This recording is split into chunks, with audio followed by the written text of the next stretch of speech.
Hey everyone, and welcome back to the show. Today, I'm so excited to announce our guest for the day, Dax Ferguson. Dax, thanks so much for being here. Thanks for having me. I appreciate it.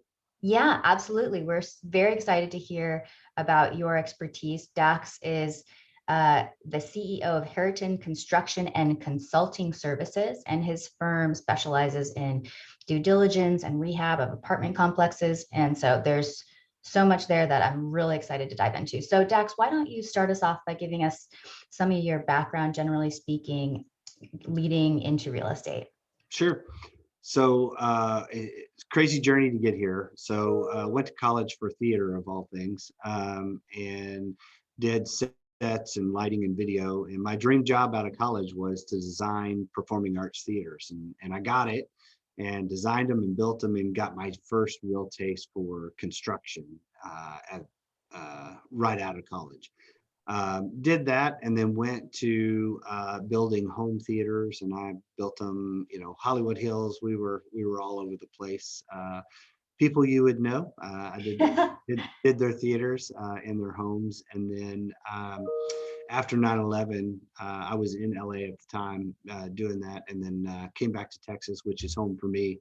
Um, After that, and I built home theaters here, and then started doing dental offices.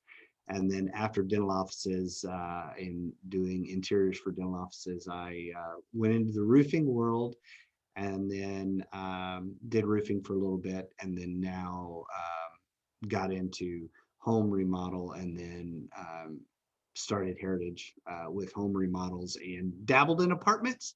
And then in 2015 made the switch to apartments exclusively. So that kind of gives you my projection of how I got to where I'm at today through the construction world. Yeah, so crazy, went from theater to construction. People are like, I don't understand it, but it's what I did and it's what got me here. So I can't leave it out. Yeah. Um, So, so a little bit about me. I've been married for 25 years. Have 9 kids, all boys, ages 26 to 6. I'm sorry, yeah. 23 to 6, not 26. Yeah, 23 to 6. They're no twins, no triplets, none of that. Just one at a time. That's So amazing. that's kind of my journey there. It's kind of my why behind what I do every day to go to work. So um, Heritage started in 2011. Um, we, like I said earlier, we started in single family rehab, did a lot of insurance work, hailstorm, floods, all that. And then 2015 left the single family world and went exclusively into the multifamily, and really haven't looked back since. So it's been an awesome journey to get to where I'm at, and learned about multifamily and along the way. So in order to scale my business, that's where I had to go. Okay, for sure. So that's an awesome career. And I wanted to see if we can just dive just really quickly a little deeper into what it is that compelled you into multifamily and single family. Sure. So um, it started. My father passed away in 2010, and when that happened, it kind of rocked my world, kind of a change of life at that moment, and said, I've got to do something on my own. Come from uh, he was an entrepreneur. His dad was an entrepreneur.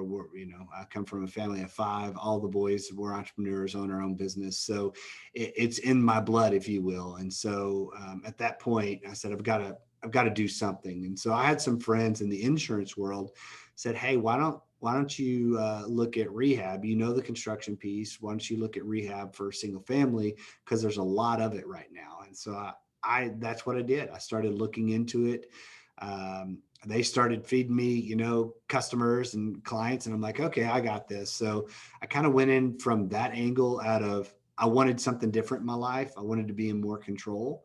And so that's why I started. And then I really found a passion in helping people, right? So from devastation of their house flooding or burning down, rebuilding it and making it new, and then having, something fresh and new. So that was always really fun for me to go through that process. But as I got into it, I couldn't grow. I could only scale so much in the single family world. And so as a business owner, you're looking at, well, how do I scale this? How do I grow? Um, and so I said, I've got to do bigger jobs. Well, the only way I can do bigger jobs is to do, larger communities, right? And so, I started doing some apartment complexes on the storm and fires and whatnot. And then that's kind of morphed, right? So I got some really good customers that said, hey, we're rehabbing this property. Can you do this? I'm like, well, sure, I can rehab it. And, can you do my roof? Sure, I can do your roofs. And, can you do this? Sure, I can do that. I had all the skills. It was just finding the customers to trust me and to do it. And so because I had built such trust on what I was doing on the insurance side, they had the trust that I would complete the work and do it on the rehab side. So that's kind of what, my trajectory in that area. And So were your Dax first clients in multifamily, were those some of your single family insurance clients? they weren't. What happened was I had worked on some single family claims for a public adjuster, and the public adjuster referred me to one of his clients that was looking for somebody to do it. And then that customer, I did a very large apartment complex and I roofed it in 16 days. And he was like, there's no way you did this right in 16 days. And I said, well, let's go walk it and you be the judge of that. And so we went and walked it and he's like, my goodness. And so that customer has been the catalyst for me being successful today, because he just said he knocked it out of the park for me. I want him to do this. I want him to do that. And then he started referring me to all of his multifamily friends. And so that's really what drove me into multifamily, into the success I've having today. That's awesome. And there's so many good lessons there, words of that it would be helpful to someone, the power of networking and referrals and just taking advantage of opportunities as they come. So that's really cool to see how that happened. So how did that morph into your due diligence company? So, because people, knew that I had the construction knowledge and wanted my expertise, like, hey, I don't want any real surprises after I purchase this property. And they were doing their due diligence on their own. They were walking it, saying, well, I'm going to bring a roofer in. I'm going to bring a plumber in. I'm going to bring an electrician in. And I'm go, well, I've got all of those subs that do work for me. Why don't I bring everybody together? And so I, in turn, started bringing people together and doing these tours. And I was doing it for free. And again, as a business person, going, well, how can I make money money from doing this? Because I spent, a, a lot of money, tens of thousands of dollars traveling around doing this for free. And I'm like, well, I just want to be reimbursed for it. And so I found this software and I said, well, I've got to do it better than anybody else out there if I'm going to do this way. And so I found the other third party people that are out there and what they were charging and their output and what they were producing. I'm like, well, that's okay. It's not great. It's okay. It gives you some of the information, but I'm going to take pictures in 2 or 3 of the units and then kind of give you a written report of everything else. And I'm like, well, if you had a picture of every unit and you had a way to document every single unit on what the refrigerators looked like and what the toilets were and what the flooring was, it would give a better picture of your rehab and how you were going to move forward on your rehab. So that's what I did. I took this off the shelf software and I said, let's redevelop it with the developers. And we redeveloped it. And that's what we got today. So Dax, so I can understand the unique value proposition of what you developed was unit by unit, accounting and pictures of all the entire condition of the apartment, whereas your competitors were just doing like a sort of piecemeal kind of representation. Is that right? Yeah, they would do a sampling, a Mhm. sampling of the property and say, okay, well, this is kind of what everything is. Everything else is like condition, right? So um, it wasn't a very thorough report, right? So in my opinion, it's a, you know, you walk into a bathroom, you should know how the rest of the house looks, right? So you don't, right? You know, they may have remodeled that bathroom, but the rest of the house hadn't been remodeled since the 70s. And, you know, that's the picture that a lot of people gave you was, well, everything else is like condition. Well, I'll tell you, I've walked a lot of properties and nothing is alike unless it was just remodeled. You know, you have the people that have lived there for 20 plus years and you have the people that have lived there a year. And just because somebody lived there a year and it was remodeled a year ago, or that unit was rehabbed a year ago, doesn't mean it's still in that condition today. So those are the kinds of things that we really were diving into. And we wanted to be more thorough for our customers. For sure. So how did you build your customer base for this new venture? So a lot of it started with my current customers on the construction side. We had done work for them, and I said, "Hey, I'm bringing this out. We're launching it," and so they started promoting it for me and with me. I also speak at a lot of syndication events. You know, I'm in front of a lot of people that way, and then word of mouth. I mean, it's just been incredible. So, you know, I went from, you know, doing one a month to two a month to, I think we're, you know, my team was on the road for 3 months straight doing due diligence, and we do about 100 units a day on average. So we're blowing and going, traveling and living on the road. So they are, I'm not, and you know, just really taking care of that whole process for me. Yeah, for sure. So they're working nationally, is that right? Or is That there? is right. Yeah. So Okay. we'll do due diligence nationwide. I would say there's a couple of exclusions in there. I'd love to go to Hawaii, but you know, we haven't been invited yet. Uh, you know, some markets, because we do some pricing and things like that, you know, construction codes in California are a little bit different than they are in most of the rest of the states. So I wouldn't say I'm the expert, and probably wouldn't be your best option in California or New York, just because of how things are done. But generally speaking, we're nationwide. Okay.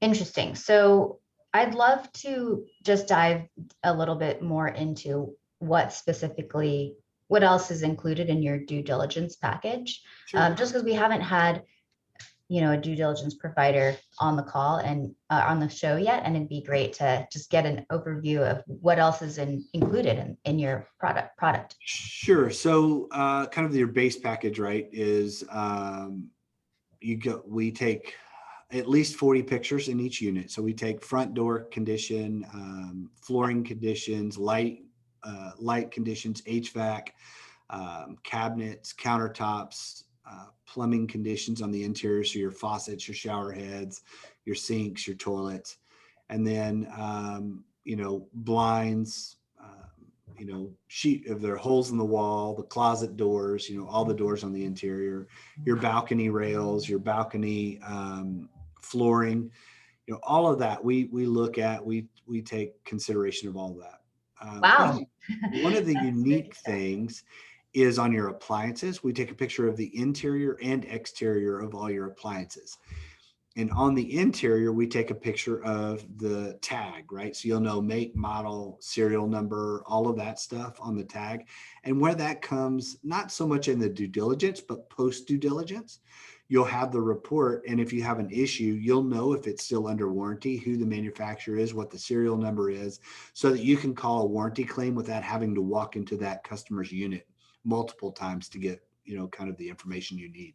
So we try to gather all that information for you so you have it in one place. And then, so that's on the interior. On the exterior, you know, we're taking pictures and doing assessments of the paint condition, the wall condition, whether it's brick, siding, stucco, whatever that is, roof conditions, you know, if there's any wood rot there, stairs, landings, exterior lighting, whether it's, you know, building light for parking lots or any of that. Roofs, HVACs, condensers, we take pictures of those so you'll know if they're R22 or 410, which is the Freon that's used in those. So all of that data is comprised together for the unit and then the building. And then we have a general property condition, which is going to go into clubhouse, office, laundry rooms, parking lots, exterior fence, perimeter fences, pools, pool decks, all of that stuff, playgrounds, pergolas, all the different things that are around there, and give you a general assessment of what's there, so you kind of know what's there and the condition that it's in. So all of that piece goes into the report. One of the great things about this report, there's other features too, but one of the great things about this report is in the syndication model, you have your general partners, and typically it's a group of people. And a lot of the general partners want to be there for the due diligence trip, but not everybody can. So what our software allows you to do is in real time log in and track our team to follow, because as we walk into a unit, they check into it. And as they walk out, they check out of a unit. And all of that data as they walk out gets uploaded to the cloud, so that you can in real time kind of see what they're seeing throughout the property, which is advantageous for those people. They're like, okay, well, I see this in this unit. Can we get more detail, or is that consistent? Kind of ask some questions while they're not there if they want to track it and follow it. So we get some of that as well. And then a couple of the add-on pieces we do. So we fly a drone over every property. So we do all the roofs inspected through drone with a 6K camera, but we also do a marketing piece flyover. So we'll start at the sign, fly up, fly around the whole property, so that you can kind of see from an aerial view what the property looks like. And so that's given to you. And then we do 3D model of the exterior of the buildings. And what that does, if you're going to do a major rehab, so you're going to change the roofs, you're going to paint the place, you're going to do things like that, you can actually change the color in our 3D model, so you can vision cast what you're going to do post rehab, what it's going to look like. So we give you that with our due diligence. And then the other thing we do is Matterport, if you've heard of it or haven't heard of it, it's a 3D virtual walkthrough. And we do that of every floor model, so that you can see, kind of walk through what every different type of floor model looks like. So that's another thing that we do. And then we scope sewer lines. So we'll scope all the sewer lines, or a portion of, typically is what we do, about a third of the property in general, and give you an idea of what those look like, and kind of any defects or anything that are there. So that's kind of our whole package on what we're looking at. We look at electrical panels and all that. If you're going to do water conservation, which is a huge plus, you'll get how many gallons per flush are on the toilets, and then what the rough end measurement is, so that if you're going to do that, your water conservation company already has that data to look at, and so they know what to order for the property. That's awesome. Thanks for that overview. I'm sure there's probably several more details that you haven't even mentioned, but just that gives us a great overview of what kind of is needed and helpful when, for the process moving forward with as regards to property condition and planning. So then do you, Dax, do you develop a business plan with the new owner, or are they developing it on their own and then potentially coming back to you for the rehab? Yeah. So another thing that we've done is we've developed a software called Cap Exact. So if you actually go to www.capexact, CAPXACT, it's a CapEx calculator, so that you can vision plan what you want to do. So it has pricing in there, and it's it's kind of a general idea of what it's going to cost you to do the flooring and painting and paint exterior and do roofing and parking lot, so that you can kind of come up with a CapEx budget for your property. One thing we're working on right now, it's kind of new to us, it'll be ready by the end of July, is our in our due diligence software package, it will talk to Cap Exact. So we have a replacement cost report that's done in our software that will link to Cap Exact. And so if I'm going to get general statement, if you're going to replace all your appliances on your property, and in your replacement report, you have appliances that need to be replaced, it won't double count them. It will actually exclude those from your replacement cost report so that you can kind of have a general idea of what it's going to cost you to do everything that needs to be done. But that's a good calculator to do. And then that's for kind of pre-close, right? And then once you go into close, we'll dial in pricing if you want us to do the project. But you'll have a pretty good idea what it's going to cost you from that software. Awesome. Cool. And so is there a minimum property size that you would that you tend to see? Yeah, I would say, if we're traveling there, we need to have at least 100 units. But it just depends on where we're traveling to. So, that's all variations. And then if we're already there doing work, it's a lot easier for us to travel over there. And, I've got 75 units. Can you come do that? Probably, we can help you out and do that. But general term, 100 units or more to do due diligence on. And then for rehab piece, it's going to be more of a scope of work. What does that scope include and what can we handle? So that's going to vary. For sure. So I know that part of what you do, and I want to circle back onto some more questions about the due diligence, but for the moment, can you give us an idea about what it is that you propose when you're, working on improving the communities that you're rehabbing? Sure. So put this out there first. We do everything on multifamily. So it's rooftops, everything. The things that we don't do are foundation, because you're going to hold a warranty that's going to be a lifetime warranty for that foundation. And then we don't do pest control and things like that. So, but construction wise, we do everything. What we are known for, and this is what I speak at a lot of events about, is creating a community in the community. And what that really means is, as a syndicator, you're going in, you're going to improve the property, and then you're going to raise rents, because that's all part of everybody's business plan. We're going to go in, we're going to improve the property, we're going to raise rents, we're going to up our NOI, and then we're going to sell this thing in whatever your business plan is, 5, 10 years or whatever. So if you're going in and you're rehabbing a property and you're going to raise rents, one of the things that you want to do is create a community in your community to create the stickiness factor, right? So you have a lot of community areas that bring people together. So it's pergolas, outdoor kitchens, playgrounds for kids, sitting areas around the playgrounds for the parents to commune together, sitting areas around the outdoor kitchens, and other things like that, so that people come together, they start talking, they say, hey, I'm a single mom or whatever, single mom, single dad. I'm, trying to work and trying to, make more money, blah, blah, blah. Well, they start talking to this other lady or other man, and they're like, hey, I can help watch your kids, blah, blah, blah. We live in the same apartment. It makes it easier, right? So you create this community. And then as you raise rents, they're like, well, I don't want to leave this, what I've, been working on and all these relationships I have here.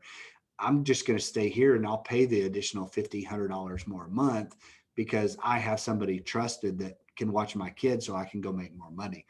And so it's a huge stickiness factor is the best term I've got for it, to keep people together in one community that you want to keep.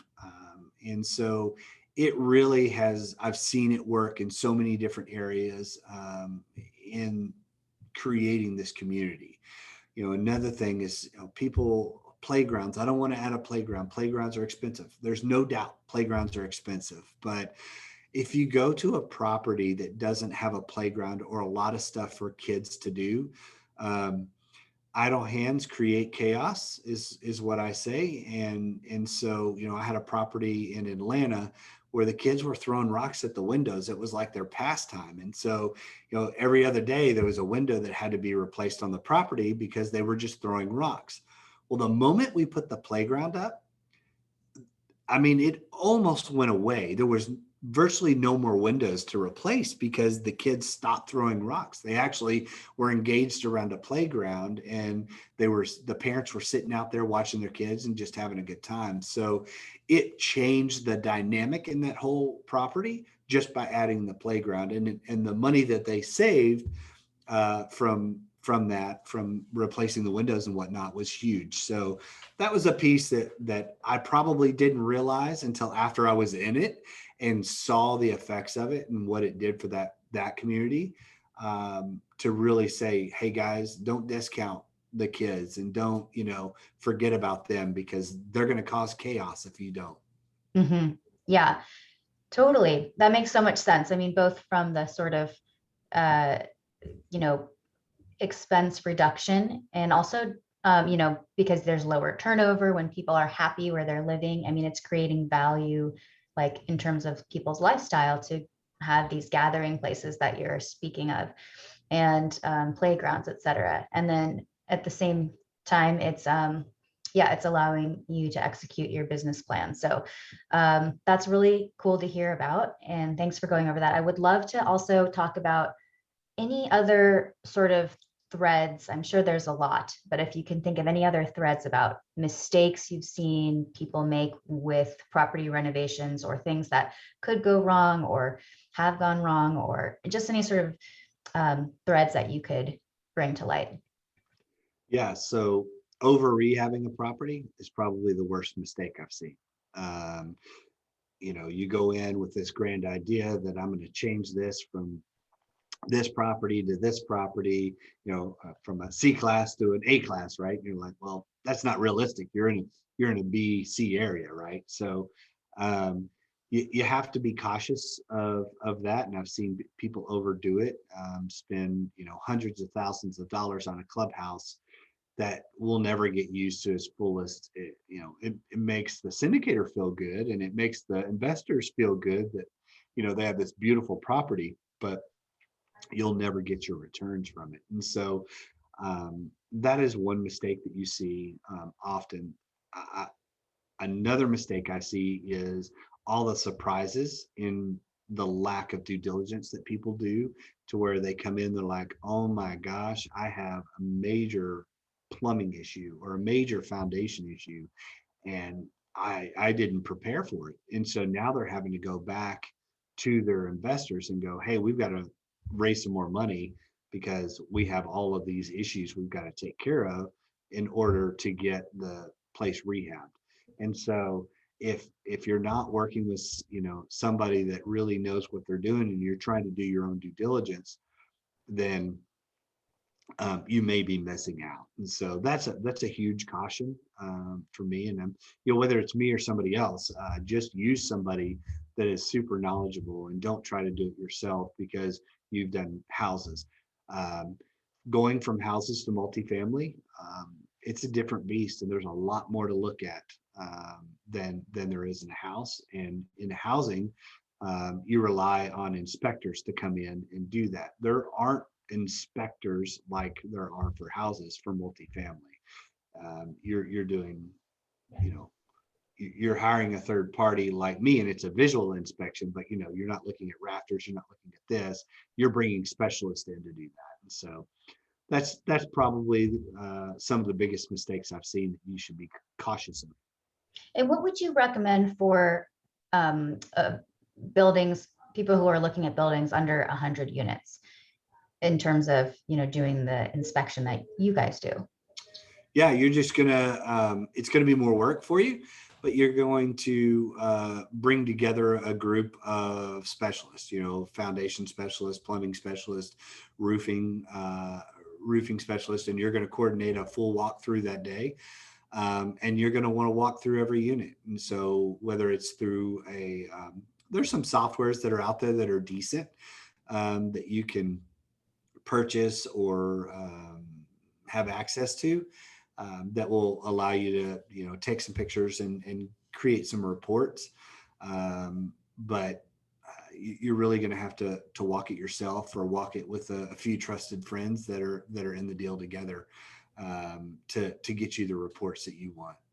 For sure. Yeah. Well, that's great advice. And I think, probably helpful Just I love the detail that your firm goes into when they're looking at every single unit. It just seems like it can give you such a clear picture of what you're going to actually need to do. Just know what, what's on the table. So really valuable service. Thank you so much, Dax, for coming on the show. Is there anything else that I should have asked or that you would like to speak to before we start to wrap up? No, I think we've covered it. I think we've covered it. Yeah. Okay, awesome. Well, before we wrap up, will you please take a moment to give the listeners a way to get in touch with you and anything else you want to share? Sure. So you can email me at dax at heritageccs.com. There's the website there. My phone number is 855-245-0100. It's also on the website. So you can look there and you'll get in touch with me that way. But yeah, let me know, if you want more detail on our due diligence, we can do a Zoom call. I can walk you through reports and all of that, and show you more detail on the other things or construction.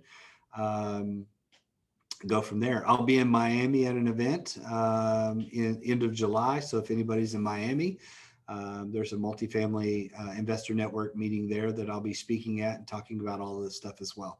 So reach out to Awesome. me. Yeah, well, I hope you all take a moment and reach out to Dax with any of your questions or due diligence needs. Thanks so much, Dax, for coming on the show. Really appreciate it. We'll see you next time. Thank you.